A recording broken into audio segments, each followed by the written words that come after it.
ਪਹਿਲਣ ਝੋਟੀਆਂ ਤੇ ਬੈੜਾਂ ਸੂਣ ਤੋਂ ਬਾਅਦ ਦੇ ਵਿੱਚ ਦੁੱਧ ਨਹੀਂ ਦਿੰਦੀਆਂ ਹੈਗੀਆਂ ਤਾਂ ਆਹ ਦੇਸੀ ਖੁਰਾਕ ਵਰਤ ਲਓ। ਇਹਦੇ ਨਾਲ ਤੁਹਾਡੇ ਪਸ਼ੂ ਆ ਜਿਹੜਾ ਦੁੱਧ ਜਿੰਨੀ ਕਪੈਸਿਟੀ ਉਹਦੀ ਉਨੀ ਹੀ ਦੇਣ ਲੱਗ ਜੂਗਾ। ਤੇ ਬਣੇ ਰਹੋ, ਤੁਹਾਨੂੰ ਦੱਸਾਂਗੇ ਵੀ ਕਿਹੜੀ ਕਿਹੜੀ ਚੀਜ਼ ਪਾਉਣੀ ਆਪਣੇ ਪਸ਼ੂਆਂ ਨੂੰ ਤੇ ਜਿਹਦੇ ਨਾਲ ਦੁੱਧ ਪੂਰਾ ਵਧੀਆ ਲਾਉਣ ਲੱਗ ਜਾਣ। ਤੇ ਬਣੇ ਰਹੋ ਵੀਡੀਓ ਦੇਖਣ ਐਂਡ ਤੱਕ। ਜਿਹੜੇ ਵੀ ਭਰਾ ਆਪਣੇ YouTube ਚੈਨਲ ਤੇ ਪਹਿਲੀ ਵਾਰ ਵੀਡੀਓ ਦੇਖ ਰਹੇ ਆ, ਕਿਰਪਾ ਕਰਕੇ ਆਪਣੇ ਚੈਨਲ ਨੂੰ ਸਬਸਕ੍ਰਾਈਬ ਕਰ ਲਿਓ, ਨਾਲ ਹੀ ਲੱਗਦਾ ਬੈਲ ਦਾ ਬਟਨ ਉਹਨੂੰ ਕਰ ਲਿਓ ਪ੍ਰੈਸ। ਇਸੇ ਤਰ੍ਹਾਂ ਆਪਾਂ ਜਾਣਕਾਰੀ ਵੀਡੀਓ ਲੈ ਕੇ ਆਉਂਦੇ ਰਹਿੰਦੇ ਆ। ਜੇ ਤੁਸੀਂ ਇਹੀ ਵੀਡੀਓ ਆਪਣੇ Facebook ਪੇਜ ਉੱਪਰ ਦੇਖ ਰਹੇ ਹੋ ਤਾਂ Facebook ਪੇਜ ਨੂੰ ਫੋਲੋ ਕਰਨਾ ਨਾ ਭੁੱਲਣਾ। ਕਿਸਾਨ ਦੋਸਤੋ, ਬਹੁਤ ਭਰਾਵਾਂ ਦੇ ਫੋਨ ਤੇ ਕਮੈਂਟ ਆਉਂਦੇ ਆ ਕਿ ਸਾਡੀ ਬੈੜ ਆ ਸੂਈ ਨੂੰ ਅੱਜ 6 ਦਿਨ ਹੋ ਗਏ 7 ਦਿਨ ਹੋ ਗਏ ਦੁੱਧ ਨਹੀਂ ਦਿੰਦੀ ਹੈਗੀ, ਝੋਟੀਆਂ ਆਈਆਂ ਜਿਹੜੀਆਂ ਉਹ ਨਹੀਂ ਦੁੱਧ ਦਿੰਦੀਆਂ ਹੈਗੀਆਂ। ਐਤੀ ਪਤਾ ਨਹੀਂ ਕੀ ਕਾਰਨ ਹੋ ਸਕਦਾ ਵੀ ਮੌਸਮ ਦਾ ਬਦਲਾਅ ਆਉਣ ਕਾਰਨ ਪਸ਼ੂ ਆ ਜਿਹੜੇ ਦੁੱਧ ਘਟ ਵੀ ਗਏ ਆ ਤੇ ਦੁੱਧ ਛੇਤੀ ਲਾਉਂਦੇ ਵੀ ਨਹੀਂ ਹੈਗੇ। ਤੇ ਆ ਜਿਹੜੀ ਖੁਰਾਕ ਤੁਹਾਨੂੰ ਦੱਸਾਂਗੇ, ਇਹ ਖੁਰਾਕ ਤੁਸੀਂ ਪਸ਼ੂ ਦੇ ਸੂਣ ਤੋਂ 20-21 ਦਿਨ ਬਾਅਦ ਦੇ ਵਿੱਚ ਦੇਣੀ ਆ। ਬਹੁਤ ਭਰਾ ਕੀ ਕਰਦੇ ਜਦੋਂ 7 ਦਿਨ ਹੋ ਜਾਂਦੇ 8 ਦਿਨ ਹੋ ਜਾਂਦੇ ਸੂਣ ਨੂੰ, ਬਹੁਤ ਭਰਾ ਤਾਂ ਮੈਂ ਇਹ ਦੇਖੇ ਸਾਨੂੰ ਫੋਨ ਆਉਂਦੇ ਆ 5 ਦਿਨਾਂ ਤੋਂ 4 ਦਿਨਾਂ ਤੋਂ ਹੀ ਖੁਰਾਕ ਉਹਦੀ ਪਾਉਣੀ ਸਟਾਰਟ ਕਰ ਦਿੰਦੇ ਆ।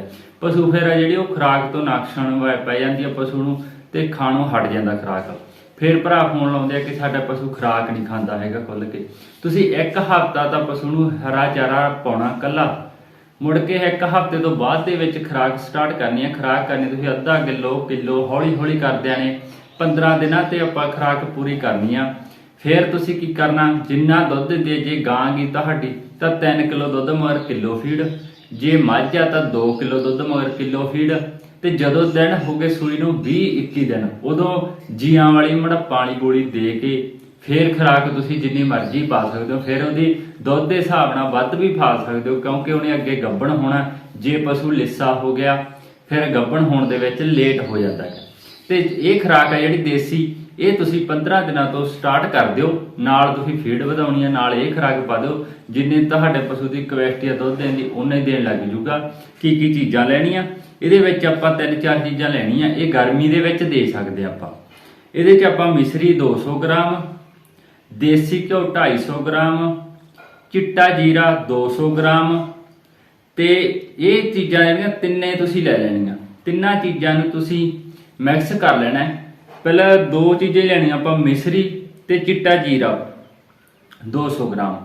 ਇਹਨੂੰ ਤੁਸੀਂ ਮਿਕਸ ਕਰਕੇ ਤੇ ਦੇਸੀ ਘਿਓ ਲੈ ਲੈਣਾ 250 ਗ੍ਰਾਮ। ਤੇ ਇਹ ਜਿਹੜੀਆਂ ਚੀਜ਼ਾਂ ਮੁੜ ਕੇ 8 ਦਿਨ ਇਹ ਖੁਰਾਕਾਂ ਦੇਣੀਆਂ ਤੁਸੀਂ।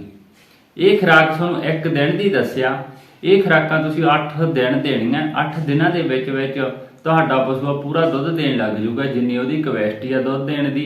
ਇਹ ਨਹੀਂ ਗਾ ਕਿ ਪਸ਼ੂ ਹੈ ਜਿਹੜਾ ਵੀ ਥੋੜੀਆਂ ਧਾਰਾਂ ਲਾ ਲੀਆਂ ਤੁਸੀਂ ਚੋਲਿਆ ਮੁੜ ਕੇ ਉਹ ਸੜਾ ਮਾਰਦਾ ਹੈਗਾ, ਬਹਿਣ ਨਹੀਂ ਦਿੰਦਾ ਥੱਲੇ। ਇਹ ਖੁਰਾਕ ਦੇਣ ਦੇ ਨਾਲ ਜਿੰਨੀ ਉਹਦੀ ਕਪੈਸਿਟੀ ਆ ਦੁੱਧ ਵਧੀਆ ਲਾਉਣ ਲੱਗ ਜੂਗਾ। ਤੁਹਾਨੂੰ ਕੋਈ ਵੀ ਦਿੱਕਤ ਨਹੀਂ ਆਊਗੀ। ਤੇ ਵੀਡੀਓ ਨੂੰ ਵੱਧ ਤੋਂ ਵੱਧ ਸ਼ੇਅਰ ਕਰ ਦਿਆ ਕਰੋ, ਹੋਰ ਵੀ ਭਰਾਵਾਂ ਤੱਕ ਜਾਣਕਾਰੀ ਪਹੁੰਚ ਸਕੇ। ਬਹੁਤ ਭਰਾ ਅੱਗੇ ਵੀਡੀਓ ਦੇਖ ਕੇ ਮੁੜ ਕੇ ਕੱਟ ਦਿੰਦੇ ਹੈਗੇ ਆ। ਤੁਸੀਂ ਅੱਗੇ ਵੀ ਹੋਰ ਵੀ ਭਰਾਵਾਂ ਦਾ ਫਾਇਦਾ ਕਰਿਆ ਕਰੋ। ਤੇ ਵੀਡੀਓ ਦੇਖਣ ਲਈ ਸਾਰੇ ਕਿਸਾਨ ਭਰਾਵਾਂ ਦਾ ਬਹੁਤ ਬਹੁਤ ਧੰਨਵਾਦ।